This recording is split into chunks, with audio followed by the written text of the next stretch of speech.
नमस्कार दोस्तों, स्वागत है आपका हमारे चैनल पप्पू प्रमोशन वाला पे। दोस्तों आज बात करेंगे सुपरस्टार पवन सिंह का एक गाना रिलीज हुआ है, मीठा मीठा बथे कमरिया 2। दोस्तों इस गाने का एक वर्जन पहले ही आ चुका था जो कि मीठा मीठा बथे कमरिया था, और इस गाने का नाम है मीठा मीठा बथे कमरिया 2। तो दोस्तों वीडियो पे लास्ट तक बने रहिएगा, और चैनल पे नए हैं तो सब्सक्राइब करके बेल आइकन प्रेस कर लीजिएगा, और पवन सिंह के फ़ैन है तो वीडियो पे बने रहिए। और हमारे अगर आप भी चाहते हैं कि पवन सिंह के और भी गाने का वीडियो बनाऊँ, मैं प्रमोशन वीडियो बनाऊँ, तो दोस्तों चैनल को सब्सक्राइब करके बेल आइकन को प्रेस कर लीजिएगा। चलिए दोस्तों वीडियो शुरू करते हैं।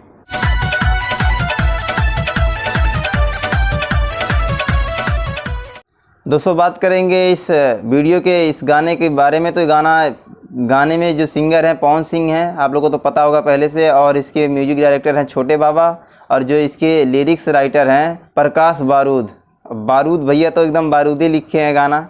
चलिए दोस्तों वीडियो को बताते हैं कि इस गाने को लोग बहुत ज़्यादा प्यार दे रहे हैं, लोग बहुत पसंद कर रहे हैं, तो वीडियो पे एकदम अपना भी प्यार दुलार दीजिए। और प्रमोशन वीडियो देखने के लिए हमारे चैनल को सब्सक्राइब करके बेल आइकन प्रेस कर लीजिए।